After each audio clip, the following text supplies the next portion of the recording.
मुंबई जहाँ एक और सपनों का शहर है, वहीं इसके समंदर में अंडरवर्ल्ड की ऐसी कई कहानियां दफन है जिसे सुनकर रोंगटे खड़े हो जाते हैं। उसी में से एक कहानी है अमृत्य राव उर्फ डीके राव की। वो डीके राव जो पुलिस एनकाउंटर में 3 बार जिंदा बचकर आज भी जेल में बंद है। वो डीके राव जो अपने जीवन के करीब 23 साल जेल में बिता चुका है। एक समय में डीके राव का पूरे मुंबई पे राज चलता था। अमृत्य राव के आतंक से मुंबई पुलिस हमेशा परेशान रहती थी। पुलिस ने एक बार अमृत्य राव के एनकाउंटर का प्लान बनाया, पर वह इतना तेज था कि एनकाउंटर के बाद खुद को मुर्दा दिखाकर पुलिस को चकमा देकर भाग निकला। गैंगस्टर की किस्मत बहुत अच्छी निकली उस वक्त। सबसे पहले डीके राव छोटा राजन के साथ काम करता। इसके बाद छोटा राजन से अलग होने के बाद अमृत्य राव ने अपना एक गैंग बना लिया था। अब इस वजह से राव अंडरवर्ल्ड डॉन दाऊद इब्राहिम की रडार पर था और दाऊद उसकी जान के पीछे पड़ा था। डीके राव कभी छोटा राजन का दाहिना हाथ समझा जाता था। डीके राव वो कुख्यात बदमाश है जिसकी कहानी से प्रेरित होकर एक फिल्म भी बनाई गई है। फिल्म का नाम था मुंबई सागा, जिसमें राव का किरदार जॉन अब्राहम ने निभाया और ये मूवी काफी सुपरहिट भी गई थी। डीके राव का एक नाम रवि मल्लेश बोरा भी है। मुंबई के माटुंगा इलाके के चौल में रवि मल्लेश बोरा का जन्म हुआ। अमृत्य राय भी चौल में रहने वाले एक आम इंसान की ही तरह था, जब तक कि वह छोटा राजन से नहीं मिला। जी हाँ, मुंबई का डॉन छोटा राजन। और 80 के दशक में जब मुंबई आधुनिकता के रेस में आगे बढ़ रही थी, तभी रवि मल्लेश भी डीके राव बन रहा था। अमृत्य राव छोटा राजन का संयोगी हुआ करता। छोटा राजन के कहने पर अमृत्य राव ने कई बिजनेसमैन को मौत की नींद सुला दिया था। अमृत्य छोटा राजन की हर एक बात माना करता था। छोटा राजन के इशारों पर एक के बाद एक कई खून करने के बाद वो कुछ समय में ही छोटा राजन का राइट हैंड बन गया। मुंबई के घातक अपराधियों में अमृत्य राव का नाम लिस्ट में टॉप पर हुआ करता था। हवाला नेटवर्क के जरिए वह जिस तरह से चोरी करता था, उसके लिए वह काफी मशहूर था। उसकी तिकड़मबाजी अच्छे नहीं पता कर पाते थे और वह माल लेकर यूं फुर्र हो जाता कि मानो जैसे कोई चील अपना शिकार लेकर उड़ भागी। वह अंडरवर्ल्ड की दुनिया का शायद इकलौता ऐसा अपराधी है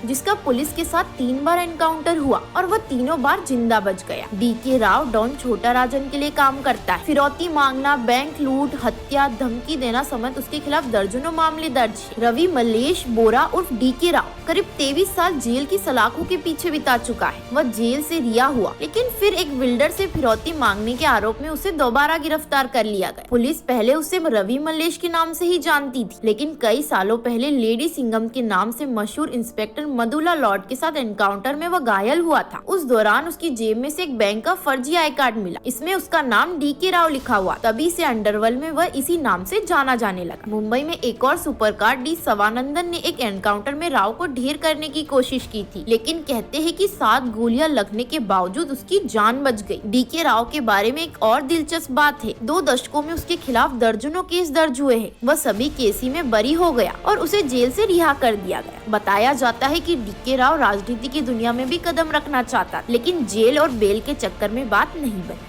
दैनिक राजीव टाइम्स के पेज को सब्सक्राइब करें एंड शेयर करें। धन्यवाद।